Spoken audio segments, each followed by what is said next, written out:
तो hello everyone, बहुत बहुत स्वागत है दोस्तों एक बार फिर से आप सभी को यूट्यूब स्टडी 2.0 में। तो दोस्तों आज की इस वीडियो में हम बात करने वाले हैं क्लास 10th मैथ, जो आपका चैप्टर 8 नंबर है त्रिकोणमिति का परिचय। इस चैप्टर का जो आपका प्रश्नावली 8.1 है, उस प्रश्नावली को आज की इस वीडियो में हम लोग हल करने वाले हैं। ठीक है, तो देख सकते हैं आपका प्रश्नावली जो है 8.1, इसी प्रश्नावली को आज की इस वीडियो में पूरा हल करने वाले हैं। दोस्तों इस प्रश्नावली को हल करने से पहले इस प्रश्नावली में जो जो बेसिक चीजों की आवश्यकता पड़ती है, सबसे पहले हम लोग उन बेसिक चीजों को समझते हैं। ठीक है, तो त्रिकोणमिति के जितने भी सारे क्वेश्चन तैयार होते हैं वो सभी त्रिकोणमिति अनुपात की सहायता से ही तैयार होते हैं। ठीक है, तो सबसे पहले हम लोग समझते हैं, देख सकते हैं आपका जो त्रिकोणमिति अनुपात होती है वो 6 होती है। त्रिकोणमिति अनुपात कितने होते हैं? तो त्रिकोणमिति अनुपात 6 होती है। इन 6 त्रिकोणमिति अनुपात की सहायता से ही सभी त्रिकोणमिति के सवालों को बनाया जाता है। ठीक है, तो देख सकते हैं त्रिकोणमिति अनुपात 6 है। साइन है, कास है, टैन है, काट है, सेक है और कसेक है। ठीक है, ये 6 त्रिकोणमिति अनुपात की सहायता से सभी त्रिकोणमिति के सवालों को बनाया जाता है। ठीक है, तो आप समझ गए कि त्रिकोणमिति अनुपात 6 होते हैं। कौन कौन से? तो साइन होता है, कास होता है, टैन होता है, काट होता है, सेक होता है और कासेक होता है। ठीक है, अब आगे देखते हैं कि sine theta, cos theta, tan theta, cosec theta, sec theta और काट थीटा। ठीक है, इन सभी का फार्मूला सबसे पहले समझ लेते हैं, क्योंकि इस फार्मूला का उपयोग इस प्रश्नावली में हम लोगों का करना है। ठीक है, तो आपको एक ट्रिक बता देता हूं। साइन, कास, टैन, इन सभी को याद करने का लाल बट्टा कक्का होता है। ये ट्रिक आपका होता है लाल बट्टा कक्का। लाल बट्टा कक्का, एल का मतलब होता है लंब, ठीक है, और ए का मतलब आधार होता है और के का मतलब कोण होता है। ठीक है, तो साइन थीटा इजकल टू क्या होता है? तो लाल बट्टा कक्का का मतलब लंब बटा कण क्या होता है? लंब बटा कण होता है। और कास थीटा इजकल टू होता है आधार बटा कण होता है। और टैन थीटा इजकल टू होता है लंब बटा आधार। ठीक है, तो साइन थीटा का जो उल्टा होता है वो कासेक थीटा होता है। ठीक है, साइन थीटा का उल्टा क्या होता है? तो कासेक थीटा होता है। तो साइन थीटा इजकल टू होता है लंब बटा कण, तो कासेक थीटा इजकल टू हो जाएगा कण बटा लंब। क्या हो जाएगा? कासेक थीटा इजकल टू कण बटा लंब हो जाएगा। ठीक है, तो आप कास थीटा का जो उल्टा होता है वो सेक थीटा होता है। कास थीटा का उल्टा क्या होता है? तो सेक थीटा होता है। और कास थीटा इजकल टू होता है आधार बटा कण, तो सेक थीटा इजकल टू हो जाएगा कण बटा आधार। ठीक है, आगे देख सकते हैं कि टैन थीटा का जो उल्टा होता है वो काट थीटा होता है। और टैन थीटा इजकल टू होता है लंब बटा आधार, तो काट थीटा इजकल टू हो जाएगा आधार बटा लंब। ठीक है, इन सभी सूत्रों को यहाँ देख सकते हैं आपका कि साइन थीटा इजकल टू क्या है? तो साइन थीटा इजकल टू होता है लंब बटा कण होता है। क्या होता है? साइन थीटा इजकल टू लंब बटा कण होता है। लंब को अगर इंग्लिश में बोले तो परपेंडिकुलर होता है। परपेंडिकुलर को पी से प्रदर्शित करते हैं और कण जो होता है हाइपोटेनियस होता है, यानी एच होता है। ठीक है, तो साइन थीटा इजकल टू क्या होता है? तो लंब बटा कण होता है, पी बटा एच। ठीक है, तो जो कासेक थीटा होता है वो साइन थीटा का उल्टा होता है। तो साइन थीटा इजकल टू लंब बटा कण होता है, तो कासेक थीटा इजकल टू हो जाएगा कण बटा लंब। क्या हो जाएगा? कण बटा लंब। कण को एच से प्रदर्शित करते हैं और लंब को पी से। ठीक है, तो क्या हो जाएगा? एच बटा पी हो जाएगा। ठीक है, अब आगे देख सकते हैं cos theta. Cos theta is equal to होता है आधार बटा कण। आधार को इंग्लिश में बेस यानी बी से इसे प्रदर्शित करते हैं। ठीक है, और कण को क्या? हाइपोटेनियस यानी एच, बी बटा एच। ठीक है, तो कास थीटा इजकल टू आधार बटा कण होता है, यानी बी बटा एच। और जो कास थीटा का उल्टा होता है सेक थीटा।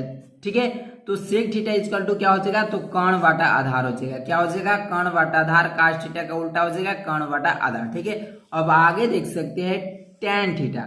तो टैन थीटा इजकल टू क्या होता है? तो लंब बटा आधार होता है। क्या होता है? लंब बटा आधार। लंब को परपेंडिकुलर यानी पी हो जाएगा और आधार यानी बेस बी हो जाएगा, पी बटा बी हो जाएगा। यानी टेन थीटा इजकल टू क्या हो जाएगा? तो लंब बटा आधार पी बटा बी। और टेन थीटा का जो उल्टा होता है काट थीटा होता है। क्या होता है? काट थीटा। तो काट थीटा इजकल टू हो जाएगा आधार बटा लंब हो जाएगा। आधार बटा लंब यानी बी बटा क्या हो जाएगा? पी हो जाएगा, बी बटा पी हो जाएगा। ठीक है, तो आप सभी समझ गए कि साइन, कस, टेन, काट, सेक और कसेक का क्या फार्मूला होता है। तो साइन थीटा इजकल टू होता है लंब बटा कर्ण होता है, और कास थीटा इजकल टू आधार बटा कर्ण होता है। और देख सकते हैं टेन थीटा इजकल टू लंब बटा आधार, तो साइन थीटा का उल्टा कसेक थीटा होता है, तो कसेक थीटा इजकल टू हो जाएगा कर्ण बटा लंब, और सेक थीटा इजकल टू हो जाएगा कर्ण बटा आधार। ठीक है, आगे देख सकते हैं ये आपका एक त्रिभुज है। क्या है, ये आपका एक त्रिभुज एबीसी है। जो त्रिभुज एबीसी है, जो आपका ये बी है, आपका एक समकोण है। समकोण है यानी आपका जो बी है इजकल कोण है आपका 90 अंश है। क्या है, कोण बी इजकल टू क्या है, तो 90 अंश है कोण बी इजकल टू, यानी कोण बी जो है आपका समकोण है। ठीक है, तो समकोण यानी 90 अंश के सामने वाला जो भुजा होता है वो क्या होता है, तो कर्ण होता है। क्या होता है, कर्ण होता है। इस त्रिभुज में जो आपका एसी है वो कर्ण है। जो आपका समकोण के सामने वाली भुजा होती है वो आपका क्या होता है, कर्ण होता है। ठीक है, और जो इसमें आपको कोण निकालना है उसके सामने वाला जो भुजा होता है वो आपका लंब होता है। मान लीजिए ए के सापेक्ष अगर जो आपकी बीसी भुजा है वो क्या हो जाएगी, लंब हो जाएगी। क्या हो जाएगा, लंब हो जाएगा। ए के सापेक्ष पूछा जाए कि ए के सापेक्ष जो आपकी ए के सामने वाली भुजा है ये क्या हो जाएगी, तो ये आपका लंब हो जाएगी, और जो बचा आपका क्या हो जाएगा, आधार हो जाएगा। क्या हो जाएगा, आधार हो जाएगा। ठीक है, और सी के सापेक्ष पूछा जाए, क्या पूछा जाए, सी के सापेक्ष का पूछा जाए, तो सी के सामने वाली जो भुजा होगी क्या हो जाएगी, तो लंब हो जाएगा। क्या हो जाएगा, लंब हो जाएगा, और जो बचा ये क्या हो जाएगा, आधार हो जाएगा। ठीक है, और जो कर्ण होता है ये कभी भी नहीं बदलता हो। ठीक है, ये कर्ण आपकी कभी नहीं बदलता है। त्रिभुज की जो सबसे लंबी भुजा होती है वो आपका कर्ण होता है। त्रिभुज की सबसे लंबी भुजा आपका कर्ण होता है। ठीक है, और समकोण का जो सामने वाला भुजा होता है वही हमारा कर्ण होता है। ठीक है, तो यहाँ पर समझते हैं कि पाइथागोरस प्रमेय क्या होता है। ठीक है, पाइथागोरस प्रमेय आपका होता है कि जितना आपका कर्ण रहेगा, ठीक है, कर्ण का स्क्वायर इजकल टू में हो जाएगा आधार का स्क्वायर प्लस में लंब का स्क्वायर हो जाएगा। क्या हो जाएगा, आधार का स्क्वायर और लंब में पाइथागोरस प्रमेय कहता है कि कर्ण का स्क्वायर इजकल टू हो जाता है, कर्ण का स्क्वायर इजकल टू में हो जाता है लंब का स्क्वायर प्लस में क्या होता है, आधार का स्क्वायर। पाइथागोरस प्रमेय यही होता है। आपको ये सूत्र याद रखना है, कर्ण का स्क्वायर इजकल टू लंब का स्क्वायर धन आधार का स्क्वायर। ये आपको फार्मूला को याद रखना है। पाइथागोरस प्रमेय ये कहता है कि जितना हमारी ये एसी भुजा होगी ये दोनों भुजाओं की मिलकर बराबर होगी। ठीक है, यानी कि एसी का जो हमारा वर्ग का स्क्वायर हो जाएगा, एसी का स्क्वायर इजकल टू जो होगा वो कितना होगा, तो ए बी और बी सी के वर्गों के योगफल के बराबर होगा। यानी ए बी का वर्ग और प्लस में क्या हो जाएगा, ये बी सी का वर्ग हो जाएगा। ठीक है, तो अब हमारा जो होगा ये ए सी का वर्ग यानी इसके बराबर हो जाएगा। ठीक है, इन दोनों भुजाओं के योगफल के बराबर जो होता है हमारा एक कर्ण होता है। ठीक है, इतना समझ गए। तो चलिए सबसे अब चलते हैं अपने प्रश्नावली पर। अब देख सकते हैं इसमें आपका प्रश्न पहला क्या कह रहा है, कह रहे कि त्रिभुज एबीसी में जिसका कोण जो है 20 समकोण है। ठीक है, यहाँ पर कौन है, कोण बी जो होगा वो समकोण होगा। त्रिभुज आप जब बनाएंगे एबीसी तो कोण बी को आपको समकोण बनाना पड़ेगा, यानी समकोण का मतलब जो कोण बी होगा वो 90 अंश होना चाहिए। ठीक है, और ए बी इजकल टू 24 सेमी है और बी सी इजकल टू 7 सेमी है। तो निम्नलिखित का मान ज्ञात कीजिए। पहला में आपको ज्ञात करना है साइन ए और कास ए, और दूसरा में ज्ञात करना है साइन सी और कास सी। तो चलिए सबसे पहले इसे हल करते हैं। आप देख सकते हैं क्या कह रहा है, कह रहा है कि त्रिभुज एबीसी, सबसे पहले आप त्रिभुज बनाना है, लेकिन क्या एक शर्त दे दिया है कि कोण जो बी होगा वो एक समकोण होना चाहिए। ठीक है, तो यहाँ पर हमने एक त्रिभुज बना ले रहे हैं। ठीक है, त्रिभुज हमने एक बना लिया। देख सकते हैं कि ये त्रिभुज आपका एबीसी है, जो बी होगा वो समकोण होना चाहिए, यानी 90 अंश होना चाहिए। ठीक है, इतना तो कर लेना है आपको। अब आप देख सकते हैं कि A B is equal to 24 centimetre है। ए बी हमारी यही है, तो ए से बी की जो दूरी है वो कितना है, तो 24 सेंटीमीटर है। और बी से सी की जो दूरी है कितना है, बी से सी की दूरी वो कितना है, तो 7 सेंटीमीटर है। और हमें क्या कह रहा है कि साइन ए यानी साइन थीटा का फार्मूला आप सभी जानते हैं कि साइन थीटा इजकल टू क्या होता है, तो साइन थीटा इजकल टू होता है लंब बटा में कर्ण होता है। क्या होता है, लंब बटा में कर्ण। इतना तो आप समझते हैं। और आप देख सकते हैं कि जो आपका ये समकोण है, कोण बी क्या है, समकोण है, और समकोण के सामने वाला जो भुजा होता है क्या होता है, कण होता है। क्या होता है? कण होता है। और ठीक, और इसमें क्या कह रहा है? साइन ए के सापेक्ष कह रहा है। ठीक है, तो हमारे इसमें कोण क्या है? ए है। तो ए के सापेक्ष जब देखेंगे तो ये आपकी बीसी जो भुजा है, बीसी, ये क्या हो जाएगा? लंब हो जाएगा। तो लंब इजकल टू कितना हो जाएगा? लंब क्या है? हमारा बीसी है। क्या है? लंब इसमें बीसी है। और हमारा एसी क्या है? एसी कण है। कण जो है एसी है। और देख सकते हैं कि जो हमारा बचा वो क्या हो जाएगा? आधार हो जाएगा। तो ए भी बचा है तो हमारा आधार हो जाएगा। आधार क्या हो जाएगा? तो ए बी हो जाएगा। ठीक है, आधार ए बी हो जाएगा। तो हमें बी सी और ए बी मालूम है। ए बी और बी सी मालूम है तो देख सकते हैं कि ये भी हमारा यही है और बी सी ये है, यानी कण हमको पता नहीं है। ठीक है, तो कण कैसे ज्ञात करेंगे? तो आप सभी को अभी अभी मैंने बताया कि पाइथागोरस प्रमेय से। क्या है? पाइथागोरस प्रमेय से। पाइथागोरस प्रमेय क्या कहता है कि कण का वर्ग इजकल टू क्या होता है? तो लंब का वर्ग धन आधार का वर्ग। ये आपका फार्मूला होता है। ठीक है, तो हमको कण निकालना है। ठीक है, तो कण इसमें क्या है? एसी है। तो एसी का वर्ग इजकल टू क्या हो जाएगा? तो लंब का वर्ग। लंब इसमें कितना है? तो लंब देख सकते हैं बीसी, यानी बीसी की जो भुजा है कितना है? 7 सेंटीमीटर। तो 7 का वर्ग कितना हो जाएगा? 49 हो जाएगा। प्लस में आधार इसमें कितना है? ए बी है, यानी ए बी की भुजा 24 सेंटीमीटर। 24 का वर्ग कितना होता है? तो 576 होता है। ठीक है, तो इसको जोड़ दीजिए तो 6 9 15 5 हासिल 1 हो जाएगा। और ये 7 4 11 1 12 और 5 1 हाथ 6, यानी 625। तो ये इस पक्ष में वर्ग है और इस पक्ष में आएगा तो क्या हो जाएगा? अंडर रूट हो जाएगा। तो अंडर रूट में 625 हो जाएगा। तो अंडर रूट से ये बाहर निकलेगा तो कितना हो जाएगा? तो 625 जो वर्गमूल है 25 का। ठीक है, तो AC इजकल टू 25 हो गया। क्या हो गया? AC इजकल टू 25, यानी कण जो हमारा पता चल गया वो क्या है? कण हमारा 25 है। ये 25 सेंटीमीटर है। ठीक है, तो यहाँ पर लिख लेते हैं कि कण यानी क्या है? AC है। AC इजकल टू कितना है? 25 सेंटीमीटर है। ठीक है, और हमारा आधार, इसमें आधार क्या है? तो आधार आपका क्या है? देख सकते हैं यहाँ पर आधार AB है, यानी AB इजकल टू 24 सेंटीमीटर। आधार हमारा AB है तो AB इजकल टू 24 सेंटीमीटर लिख लेंगे। और जो हमारा लंब है, लंब क्या है? BC है। क्या है? BC इजकल टू 7 सेंटीमीटर है। ठीक है, अब आप प्रश्न में देख सकते हैं क्या कह रहा है। सबसे पहले यहाँ पर 1 नंबर लिख लेंगे और कह रहा है कि साइन A का मान ज्ञात कीजिए। क्या याद कीजिए? साइन A और कास A। तो आप सभी को मालूम है कि साइन थीटा इजकल टू क्या होता है? तो साइन थीटा इजकल टू होता है लंब, अब वाटा में होता है कण। तो लंब इजकल टू क्या है? तो इसमें लंब देख सकते हैं, लंब यानी BC 7 सेंटीमीटर है तो 7 लिख लेंगे। और बट्टा में कण कितना है? तो कण यानी 25 है तो 25 लिख लेंगे। ठीक है, तो जो हमारा साइन A इजकल टू प्राप्त होगा 7/25, यही आपका राइट आंसर हो जाएगा। अब ठीक है, अब आगे देख सकते हैं इसी में है और कास A, तो यहाँ पर लिखेंगे कास A। और कास थीटा इजकल टू क्या होता है? तो आधार बाटा कण होता है। क्या होता है? आधार बाटा कण होता है। आधार बाटा कण होता है। आधार इसमें कितना है? तो आधार देख सकते हैं 24 है। ठीक है, तो यहाँ पर 24 लिख लेंगे और बट्टा में, और देख सकते हैं कि कण कितना है? तो कण यहाँ पर देख सकते हैं 25 है तो 24/25 इसका राइट आंसर हो जाएगा कास A इजकल टू। ठीक है, अब 2 नंबर में देख सकते हैं आपने 2 नंबर में क्या कर रहा है कि साइन C और कास C का मान ज्ञात कीजिए। साइन C और कास C। ठीक है, तो मैंने यहाँ पर बताया अभी कि A के सापेक्ष ये सभी मैंने निकाला है कि कण इजकल टू कितना है? आधार और लंब। ठीक है, और कास C के और C के सापेक्ष जब ज्ञात करेंगे तो C के जो सामने वाली भुजा होगी, कोण के सामने वाली, वो हमारा लंब हो जाएगा। क्या हो जाएगा?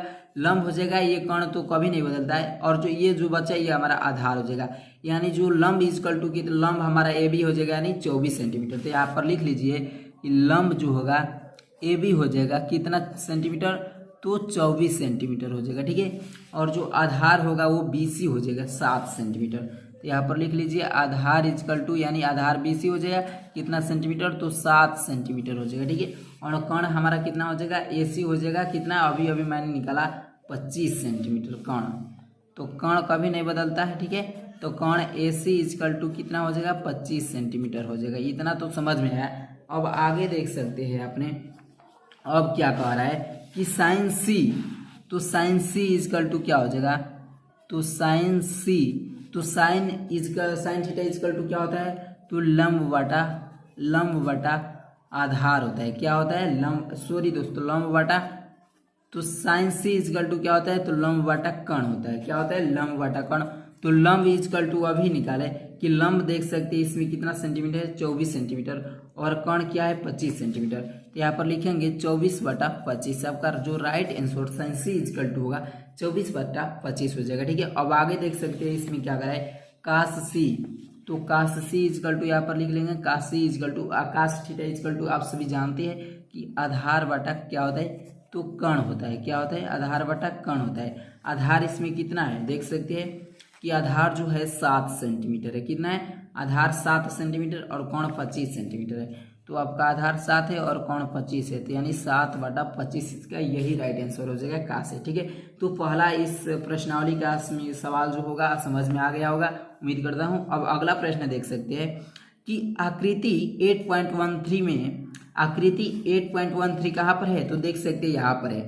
पी क्यू आर एक त्रिभुज है, यही आपकी आकृति 8.13 है। ठीक है, तो आकृति 8.13 में tan p माइनस काट r का मान ज्ञात कीजिए। ठीक है, तो सबसे पहले हमने इस चित्र को इस पेज पर उतार लेते हैं। ठीक है, तो आपका एक त्रिभुज है पी क्यू आर। ठीक है, हमने यहाँ पर बना लिया, क्या बनाया, पी क्यू आर। देख सकते हैं इसमें क्यू क्या है, एक समकोण त्रिभुज है, समकोण है। सॉरी दोस्तों, ये कोण क्यू क्या है, समकोण है। ठीक है, हमने यहाँ पर लिख लिया। और पी से आर की जो भुजा कितना है, 13 सेंटीमीटर है, और जो पी से क्यू है वो 12 सेंटीमीटर है, 12 सेंटीमीटर, इतना मैंने लिख लिया। ठीक है, अब हमको क्या ज्ञात करने के लिए कह रहा है, तो कह रहा है कि tan p माइनस काट r, यहाँ पर लिख देते हैं tan p माइनस में काट r इजकल टू, हमको यही ज्ञात करना है। ठीक है, तो tan थीटा इजकल टू क्या होता है, तो tan थीटा इजकल टू होता है लंब बटा आधार। तो देख सकते हैं p के सापेक्ष कह रहा है, तो p के सापेक्ष यही है, तो ये हमारा लंब हो जाएगा, लंब हो जाएगा क्यू आर। तो हमको क्यू आर पता नहीं है इसकी भुजा, तो सबसे पहले आप सभी को बताया कि ये आपकी भुजा ज्ञात करने के लिए इन त्रिभुज की तीनों भुजाओं में से किसी भी भुजा को अगर आपको निकालना है तो सबसे पहले आप पाइथागोरस प्रमेय लगा दीजिए। क्या लगाना है, पाइथागोरस प्रमेय लगाना पड़ेगा। ठीक है, तो यहाँ पर लगाएंगे पाइथागोरस प्रमेय से, पाइथागोरस प्रमेय। तो इसमें कर्ण क्या है, 13 सेंटीमीटर है। मैंने बताया समकोण के जो सामने वाला भुजा होती है वो हमारा कर्ण होता है, यानी पी आर जो है कर्ण है, कर्ण कभी नहीं बदलता है। ठीक है, आधार और लंब बदलता रहेगा वो कोण के हिसाब से, लेकिन जो समकोण के सामने वाली भुजा वो कभी नहीं बदलेगी, वो कर्ण हमारा कभी नहीं बदलता है। ठीक है, तो कर्ण इसमें क्या है, पी आर है, यानी 13 सेंटीमीटर है। ठीक है, तो आप सभी को मालूम है पाइथागोरस प्रमेय क्या कहता है कि कर्ण का स्क्वायर इजकल टू में क्या होता है, कर्ण का स्क्वायर इजकल टू में होता है लंब का स्क्वायर धन आधार का स्क्वायर। इतना तो आप समझते होंगे। तो कर्ण हमारा कितना दिया है, तो कर्ण इसमें 13 दिया है, तो 13 का वर्ग कितना होता है, 169 हो जाएगा। ठीक है, इजकल टू में लंब, अब इसमें लंब और आधार आप नहीं ले, इसमें लंब ये भी हो सकता है, लंब ये भी हो सकता है। ठीक है, जब कोण पी के सापेक्ष लेंगे तो ये लंब हो जाएगा, और कोण जब आर के सापेक्ष लेंगे तो ये हमारा लंब हो जाएगा। ठीक है, तो आप लंब के स्थान पर 12 रख दीजिए या छोड़ दीजिए यहाँ पर। ठीक है, तो सबसे पहले हमने तो कोण P के सापेक्ष ले लीजिए। ठीक है, कोण P के सापेक्ष आप ले लीजिए। तो लंब इसमें अभी कुछ नहीं मारते हैं क्योंकि कोण के सापेक्ष अभी नहीं मैं ले रहा हूँ। ठीक है, तो आप लंब के आधार पर क्यू आर रख दीजिए, 12 सेंटीमीटर कुछ भी रख दीजिए। हमको तो क्यू आर निकालना है। ठीक है, तो लंब के आधार पर चलिए क्यू आर ही रख देते हैं। यहाँ पर लिख लेते हैं क्यू आर का वर्ग, आप प्लस में आधार 12 सेंटीमीटर, अब ये बचा तो 12 का वर्ग कर दीजिए। अब हमको क्यू आर ज्ञात करना है, क्या ज्ञात करना है, क्यू आर। ठीक है, तो ये 169 है, और ये माइनस में जब ये इस पक्ष में आएगा तो माइनस में हो जाएगा, तो 12 का वर्ग कितना होता है, 144 होता है। ठीक है, इस पक्ष में माइनस में हो गया, इजकल टू में क्यू आर का वर्ग। ठीक है, क्यू आर का वर्ग कर देते हैं, हमको क्यू आर ज्ञात करना है। ठीक है, अब इसको माइनस करेंगे तो कितना हो जाएगा, 5 हो जाएगा, और ये देख सकते हैं कि ये 2 हो जाएगा, और ये जीरो हो जाएगा, ठीक है, यानी 25 है इजकल टू क्यू आर का वर्ग, ठीक है, ये वर्ग में है, इस पक्ष में आएगा तो अंडर रूट में हो जाएगा, यानी अंडर रूट में 25 इजकल टू क्यू आर हो जाएगा, ठीक है। तो क्यू आर इजकल टू कितना हो जाएगा, तो 5 हो जाएगा, क्यू आर इजकल टू कितना हो जाएगा, इजकल तो 5 हो जाएगा। तो हमें ये मालूम भी चल गया कि क्यू आर कितना है, 5 है, और पी क्यू कितना है, तो 12 है, और पी आर है हमारा 13 सेंटीमीटर, ठीक है। तो यहाँ पर लिख लेते हैं, यहाँ पर लिख लीजिए कोण पी के सापेक्ष, क्या, कोण पी के सापेक्ष, कोण पी के सापेक्ष यहाँ पर लिख लीजिए आधार, और यहाँ पर लिख लीजिए लंब, ठीक है, आधार और लंब लिख लीजिए। तो कोण पी के सापेक्ष जब देखेंगे तो हमारा लंब क्या हो जाएगा, तो कोण पी के सापेक्ष जो सामने वाला भुजा होता है वही हमारा लंब होता है, यानी क्यू आर जो है लंब है, ठीक है, क्यू आर हमारा क्या हो जाएगा, क्यू आर हमारा लंब हो जाएगा। अब क्यू आर इजकल टू कितना है, तो क्यू आर इजकल टू अभी ज्ञात किया 5 सेमी है, क्या है, 5 सेमी है, ठीक है। और आधार क्या हो जाएगा, तो कण हमें, कण क्या है, ये पी आर है और क्यू आर हमारा लंब हो गया, तो आधार यही बचा 12 सेंटीमीटर, यानी पी क्यू है, पी क्यू इजकल टू क्या हो जाएगा, 12 सेमी हो जाएगा, ठीक है, आधार हमारा 12 सेंटीमीटर हो जाएगा, ठीक है। अब यहाँ पर लिख लीजिए क्या, एक बार कोण आर के सापेक्ष ले लीजिए, क्योंकि कोण पी और कोण आर दोनों के सापेक्ष हमें सवाल में पूछ रहा है, ठीक है। तो यहाँ पर लिख लीजिए कोण आर के सापेक्ष, कोण आर के सापेक्ष, ठीक है, कोण आर के सापेक्ष आधार इजकल टू, और यहाँ पर लंब इजकल टू, दोनों का ज्ञात कर लीजिए। तो कोण आर क्या है, ये है कोण आर, तो आर के कोण के सामने वाली भुजा जो होगा लंब हो जाएगा, यानी पी क्यू जो होगा 12 सेंटीमीटर लंब हो जाएगा, ठीक है। तो लंब यानी P Q is equal to 12 centimetre हो जाएगा। और ये देख सकते हैं कण हमारा ये है, तो ये लंब हो गया, तो ये ही आधार हो जाएगा, ठीक है। क्यू आर हमारा क्या हो जाएगा, आधार हो जाएगा, क्यू आर इजकल टू क्या हो जाएगा, तो यहाँ पर देख सकते हैं क्यू आर हमने ज्ञात किया 5 सेमी, क्या ज्ञात किया, 5 सेमी। तो आप देख सकते हैं कि कोण पी के सापेक्ष मैंने ज्ञात किया, तो आधार हमारा 12 सेंटीमीटर हुआ, और कोण आर के सापेक्ष ज्ञात किया तो आधार हमारा 5 सेंटीमीटर हो गया, अंतर आ गया ना, देख सकते हैं यही। तो आप देख सकते हो अब हमारा सवाल में क्या पूछ रहा है, सवाल में कह रहा है कि tan p माइनस काट r का मान ज्ञात कीजिए। क्या ज्ञात करना है, tan p माइनस काट r का मान हमको ज्ञात करना है। तो tan थीटा इजकल टू क्या होता है, तो लंब बटा आधार होता है, क्या होता है, लंब बटा आधार होता है, ठीक है। और यहाँ पर माइनस में काट थीटा इजकल टू, आप सभी जानते हैं कि tan थीटा का उल्टा होता है, तो यहाँ पर हो जाएगा आधार, अब बट्टा में क्या हो जाएगा, लंब हो जाएगा, ठीक है। और tan p के सापेक्ष लंब इजकल टू कितना है, देख सकते हैं कि p के सापेक्ष, कोण p के सापेक्ष लंब है 5 सेंटीमीटर और आधार है 12 सेंटीमीटर, यानी 5 बटा कितना हो जाएगा, 5 बटा कितना हो जाएगा, 12 हो जाएगा, 5 बटा 12, और माइनस में और r के सापेक्ष आधार बटा लंब, ठीक है। तो आधार r के सापेक्ष क्या है, 5 सेंटीमीटर, और लंब हमारा क्या है, 12 है, यानी 5 बटा 12 हो जाएगा, ठीक है। तो आप देख सकते हैं इसका एलसीएम लेंगे तो 12 हो जाएगा, और ये कितना हो जाएगा, 5 में 5 गया 0, यानी इसका राइट आंसर जो आएगा 0 हो जाएगा, ठीक है। काट क्या पूछ रहा था कि tan p माइनस काट r का मान ज्ञात कीजिए, तो tan p माइनस काट r इजकल टू क्या हो जाएगा, 0 हो जाएगा, ठीक है। अब अगला प्रश्न देख सकते हैं आप 3 नंबर की, साइन a इजकल टू में 3/4, तो कास a और tan a का मान हमको ज्ञात करना है, ठीक है। यहाँ पर लिखेंगे 3 नंबर में कि गिव हियर हमें दिया है क्या दिया है कि साइन a इजकल टू 3/4 दिया है, साइन a इजकल टू 3/4 दिया है। आप सभी को मालूम है कि साइन थीटा इजकल टू क्या होता है, साइन थीटा इजकल टू क्या होता है, तो लंब बटा कण होता है, यानी लंब बटा कण, ठीक है। तो लंब यानी एल इजकल टू क्या हो जाएगा, जब इसमें तुलना करेंगे इनसे तो एल इजकल टू 3 हो जाएगा, और के इजकल टू क्या हो जाएगा, 4 हो जाएगा, ठीक है। और हमको क्या ज्ञात करने के लिए कह रहा है, तो कास ए और tan a, तो कास थीटा इजकल टू क्या होता है, तो आधार बटा कण होता है, तो हमें आधार मालूम नहीं है, तो हमें आधार ज्ञात करने के लिए क्या लगाना पड़ेगा, पाइथागोरस प्रमेय लगाना पड़ेगा, ठीक है। तो यहाँ पर लिखेंगे पाइथागोरस प्रमेय से, पाइथागोरस प्रमेय से। तो पाइथागोरस प्रमेय क्या कहता है कि कण का स्क्वायर इजकल टू जो होता है लंब का स्क्वायर, आधार में क्या होता है, आधार का स्क्वायर, ये इतना फार्मूला है, आपको याद रखना पड़ेगा, ठीक है। हमको क्या ज्ञात करना है, लंब दे दिया है, कण दे दिया है, यानी आधार हमको ज्ञात करना है, ठीक है। तो आधार का स्क्वायर इजकल टू क्या हो जाएगा, कर्ण का स्क्वायर माइनस में लंब का स्क्वायर हो जाएगा। क्या हो जाएगा, कर्ण का स्क्वायर माइनस में क्या हो जाएगा, लंब का स्क्वायर, कितना, आधार स्क्वायर इजकल टू में, ठीक है।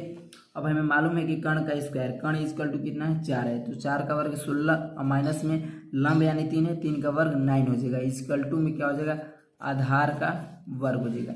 16 में 9 किया कितना हो जाएगा, 7 हो जाएगा। इजकल टू में आधार का स्क्वायर, आधार इजकल टू क्या हो जाएगा, ये कर्ण हो जाएगा अंडर रूट में 7 हो जाएगा। आधार इजकल टू कितना हो जाएगा, अंडर रूट में 7 सेंटीमीटर हो जाएगा। तो हमें आधार, कर्ण और लंब हमें पता चल गया। तो यहाँ पर एक बार लिख लीजिए कि लंब इजकल टू क्या है, लंब इजकल टू यहाँ पर देख सकते हैं कि 3 है, लंब इजकल टू 3 सेंटीमीटर लिख लीजिए। और आधार अभी हमने निकाला कितना, तो अंडर रूट में 7 सेंटीमीटर, ठीक है। और कर्ण लिख लीजिए यहाँ पर, ताकि सवाल को हल करने में आसानी से एकदम त्रुटि भी कहीं पर नहीं होगा। तो कर्ण इजकल टू क्या यहाँ पर है, तो 4 सेंटीमीटर है, ठीक है। आप देख सकते हैं इतना हो गया। हमको क्या कह रहा है सवाल में, कह रहा है कि काश ए और tan ए का मान ज्ञात कीजिए। तो काश ए इजकल टू पहले ज्ञात करते हैं, तो काश ए, काश थीटा इजकल टू क्या होता है, तो आधार बटा कर्ण होता है। क्या होता है, आधार बटा कर्ण होता है, आधार बटा कर्ण। आधार इसमें कितना है, अंडर रूट में 7 है, और कर्ण इजकल टू क्या है, 4 है, तो 4 लिख लेंगे। तो हमारा जो काश ए इजकल टू प्राप्त होगा क्या हो जाएगा, अंडर रूट में 7/4 हो जाएगा, ठीक है। अब आगे देख सकते हैं कि tan इजकल टू क्या कर रहा है कि tan ए इजकल टू, तो यहाँ पर लिख लीजिए tan A is equal to, tan theta is equal to क्या होता है, तो लंब बटा आधार होता है। क्या होता है, लंब बटा आधार होता है, ठीक है। तो लंब इसमें कितना है, तो अंडर रूट में 7 है, अंडर रूट में 7, और आधार क्या है, तो 3 सेंटीमीटर है। तो अंडर रूट 7/3 इसका राइट आंसर हो जाएगा, ठीक है। अब अगला प्रश्न देख सकते हैं, इसमें 4 नंबर है कि यदि 15 काट ए इजकल टू 8 हो तो साइन ए और सेक ए का हमको मान ज्ञात करना है, ठीक है। क्या दिया है, जो दिया है उसे सबसे पहले लिख लेते हैं। 4 नंबर हमको सवाल करना है, ठीक है। और लिखेंगे कि गिवन यानी दिया है, हमको क्या दिया है कि 15 काट ए इजकल टू 8 दिया है, 15 काट ए इजकल टू में 8 दिया है, ठीक है। और हमको क्या ज्ञात करने के लिए कह रहा है, साइन ए और सेक ए हमको ज्ञात करने के लिए कह रहा है, साइन ए और सेक ए ज्ञात करने के लिए हमको कह रहा है, ठीक है। तो आपको दिया है कि 15 काट ए इजकल टू 8, क्या दिया है, 15 काट ए इजकल टू में 8 दिया है। तो काट ए इजकल टू क्या हो जाएगा, काट ए इजकल टू 8 बट्टा में क्या हो जाएगा 15, ये गुणा में है, इस पक्ष में आएगा तो भगा में हो जाएगा, ठीक है। अब काट थीटा इजकल टू आप सभी को मालूम है कि आधार बटा लंब होता है। काट ए इजकल टू क्या हो जाएगा, आधार बटा लंब होता है, ठीक है। तो आधार इजकल टू, इसमें जब इससे तुलना करेंगे तो आधार इजकल टू क्या हो जाएगा, 8 हो जाएगा, और लंब इजकल टू क्या हो जाएगा, 15 हो जाएगा। यानी जो आधार हमारा होगा वो कितना हो जाएगा, तो आधार इजकल टू 8 हो जाएगा, और जो लंब होगा वो कितना हो गया, 15 सेंटीमीटर में हो जाएगा, ठीक है। अब हमको कर्ण ज्ञात करना है, ठीक है। जब आपको आधार और लंब पता हो गया तो कर्ण ज्ञात कर लीजिए, ठीक है। तो कर्ण पाइथागोरस प्रमेय से आप सभी जानते हैं कि कर्ण का स्क्वायर इजकल टू लंब का स्क्वायर धन आधार का स्क्वायर होता है, ठीक है। तो कर्ण का स्क्वायर इजकल टू में क्या हो जाएगा, लंब का आधार, लंब के आधार पर 15 रखेंगे, 15 का स्क्वायर कितना होता है, तो 225, प्लस में क्या हो जाएगा 8 का वर्ग यानी 64 हो जाएगा, ठीक है। तो कर्ण का स्क्वायर इजकल टू में हो जाएगा, जब 225 को और 64 को जोड़ेंगे तो 9 और 8, ये कितना हो जाएगा 289, ये किसका, ये कर्ण स्क्वायर की कर्ण इजकल टू कितना हो जाएगा, ये अंडर रूट में 289 हो जाएगा, 289 का अंडर रूट में हो जाएगा।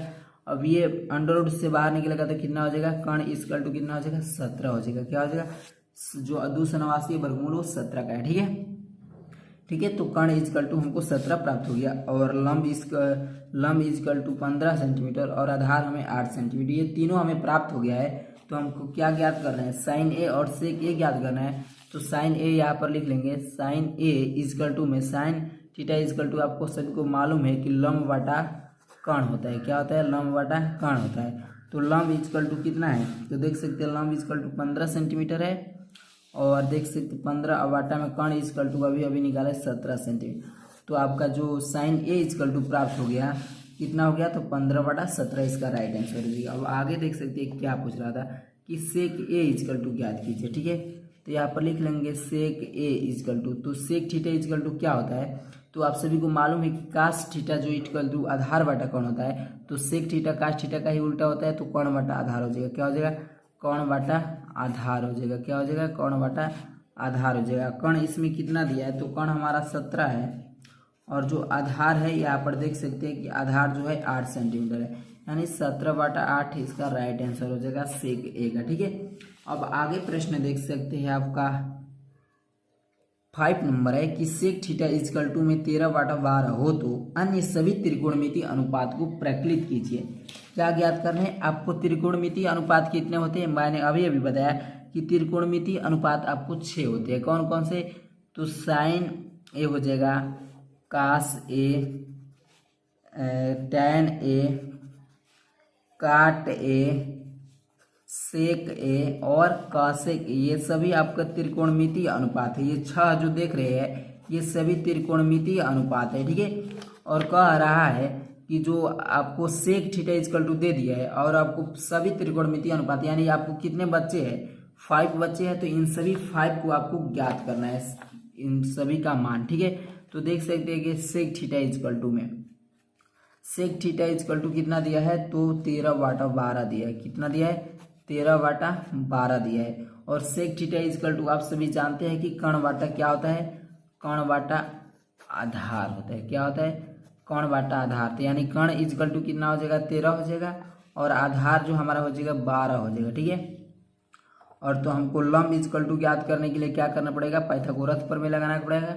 पाइथागोरस प्रमेय क्या कहता है, कर्ण का स्क्वायर इजकल टू लंब का स्क्वायर धन आधार का स्क्वायर होता है। ठीक है, तो हमको यहाँ से क्या ज्ञात करना है, लंब ज्ञात करना है। ठीक है, तो लंब स्क्वायर इजकल टू क्या हो जाएगा, कर्ण का स्क्वायर और माइनस में आधार का स्क्वायर हो जाएगा। क्या हो जाएगा, आधार का स्क्वायर। ठीक है, तो लंब का स्क्वायर इजकल टू कर्ण हमारा कितना दिया है, 13 दिया है। 13 का वर्ग कितना होता है, 169 होता है और माइनस में 12 दिया है आधार, तो 12 का वर्ग 144। ठीक है, इसको माइनस करेंगे तो कितना हो जाएगा, ये 5 हो जाएगा और ये 2 हो जाएगा। ठीक है, तो लंब का स्क्वायर इजकल टू 25, तो लंब इजकल टू अंडर रूट में 25, यानी एल जो हमारा प्राप्त होगा वो 5 हो जाएगा। ठीक है, तो लंब जो हमारा होगा 5 हो जाएगा और कर्ण होगा 13 हो जाएगा और आधार जो होगा 12 हो जाएगा। ठीक है, तो हमको बारी बारी से सभी त्रिकोणमितीय अनुपातों को ज्ञात करना है सीक को छोड़कर, क्योंकि सेक हमें मालूम है, और 5 को ज्ञात करना है साइन, कॉस, टैन, काट और कॉसेक को। ठीक है, तो हमको सेक को मालूम है।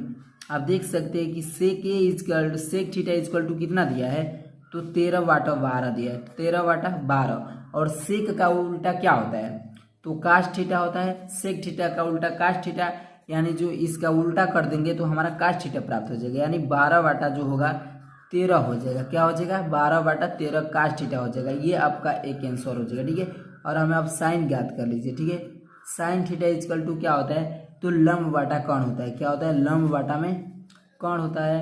तो लंब कितना है, लंब 5 है और कर्ण कितना है, तो कर्ण देख सकते हैं 13 है, तो 5/13 इसका राइट आंसर हो जाएगा साइन। और साइन का उल्टा आप सब जानते हैं कि कॉसेक थीटा होता है। क्या होता है, कॉसेक थीटा, और कॉसेक थीटा इजकल टू क्या हो जाएगा, इसको पलट दीजिए, 13/5 इसका राइट आंसर हो जाएगा कॉसेक थीटा। साइन थीटा का ज्ञात हो जाएगा तो हमको कॉसेक थीटा प्राप्त